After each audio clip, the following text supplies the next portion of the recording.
नमस्कार दोस्तों, invest in stock market YouTube channel में आप सभी का स्वागत है। दोस्तों, इस वीडियो में हम सीखेंगे कि किसी भी कंपनी का फाइनेंशियल स्टेटमेंट कैसे पढ़ा जाए। मैं आपके सामने दो कंपनी को प्रेजेंट करने जा रहा हूं। पहली कंपनी है इन्फोसिस लिमिटेड, जो बहुत ही शानदार कंपनी है, और दूसरी कंपनी है नेशनल स्टैंडर्ड इंडिया लिमिटेड, जो कि प्रॉफिट नहीं कमा रही है, लेकिन उसका शेयर तब भी आसमान पर चढ़ता जा रहा है।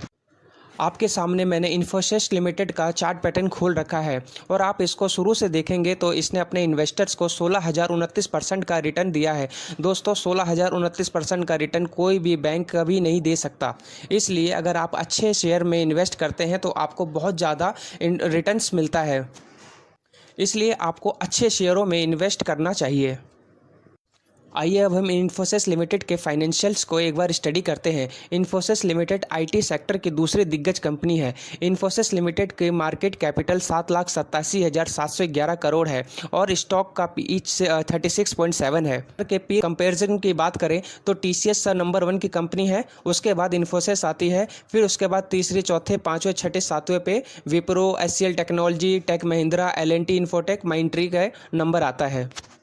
वैसे तो कंपनियां क्वार्टरली रिजल्ट अपना शो करती है, लेकिन आपको सिखाने के लिए मैं इनका एनुअली रिजल्ट को आपको सिखाने जा रहा हूं।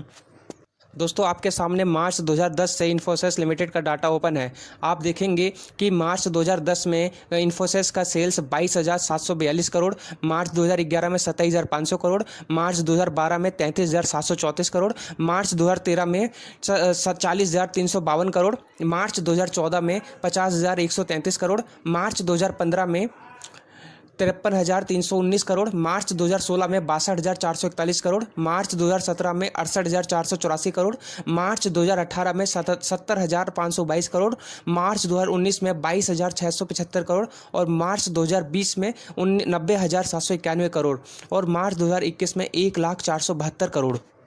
आप देखेंगे कि मार्च 2010 में जो रेवेन्यू 22,742 करोड़ की थी, वो बढ़कर मार्च 2021 में 1,04,72 करोड़ हो गई है।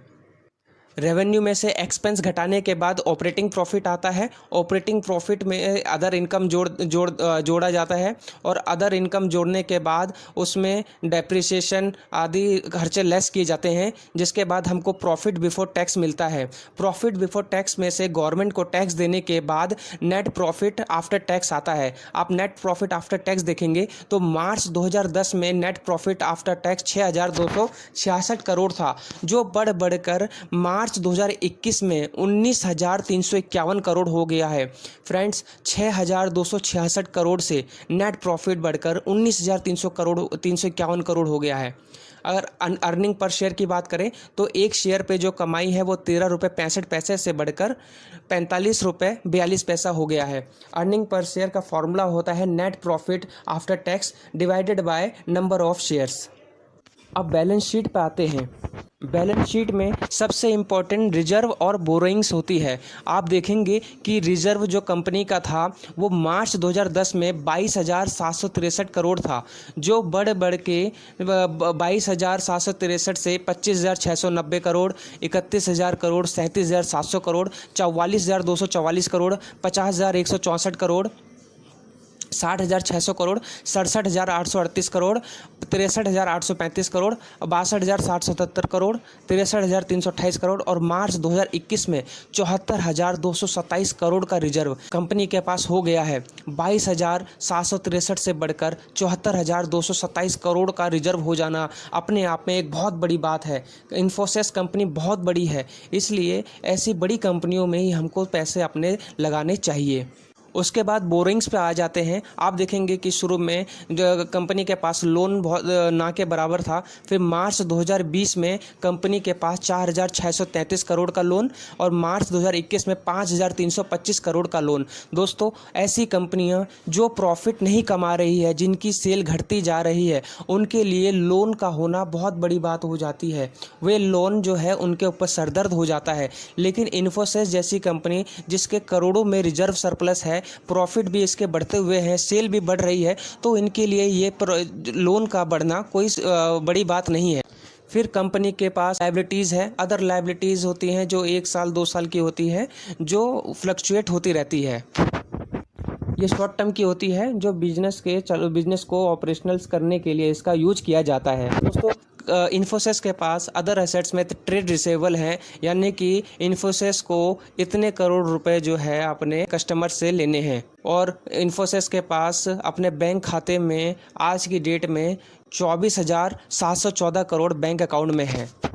तो दोस्तों, आप देखेंगे कि इन्फोसिस जैसी कंपनियां, चाहे कोरोना आ जाए या कोई सी भी क्राइसिस आ जाए, इस कंपनी को अब कुछ नहीं बिगड़ने वाला। ये कंपनी चट्टान की तरह खड़ी रहेगी और अपने इन्वेस्टर की रक्षा करती रहेगी। लेकिन इसके बदले अगर कोई दूसरी कंपनी जिसके फाइनेंशियल्स कमज़ोर हो, वो कंपनी डूब जाएगी, कंपनी का दिवाला निकल जाएगा।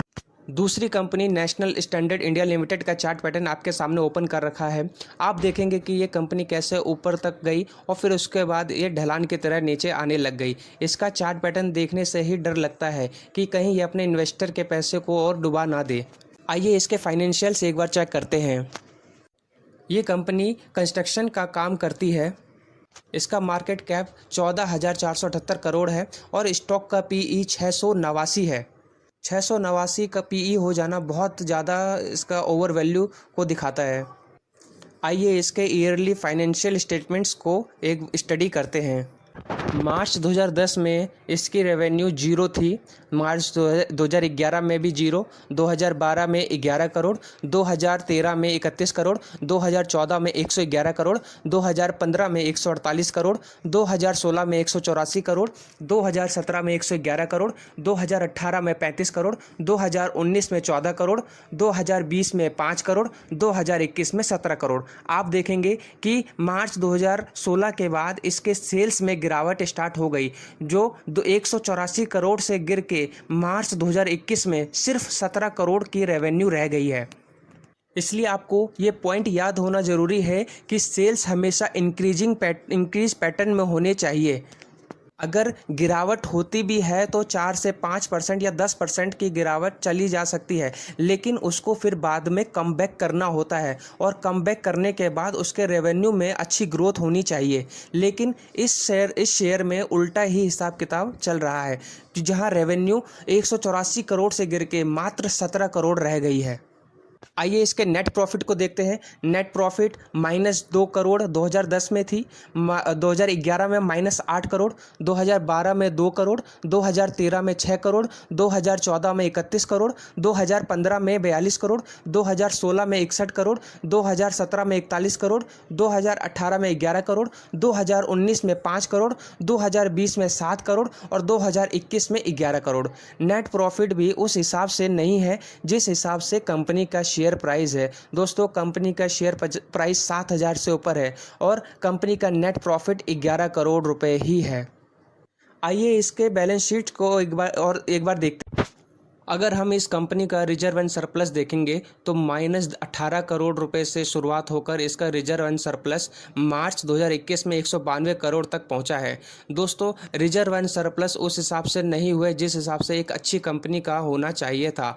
इस कंपनी का शेयर प्राइस 7,000 से ऊपर है और इस कंपनी के प्रॉफिट्स आप देखिए, इस कंपनी के आप रिजर्व एंड सरप्लस देखिए। अगर आपको लगता है कि इस कंपनी के लिए आप 7,000 रुपये दे सकते हो तो वो आपके ऊपर डिपेंड करता है कि आप ये शेयर खरीदें, लेकिन आपके सामने इससे बढ़िया कंपनी के शेयर्स हैं। इसलिए आप अच्छे से स्टडी करिए और अच्छी कंपनी के जिसके रिजर्व एंड सरप्लस बढ़ते हुए हो, प्रॉफिट भी बढ़ता हुआ हो, सेल्स रेवेन्यू भी बढ़ते हुए हो, उसी कंपनी में आप अपना कीमती पैसा लगाएं।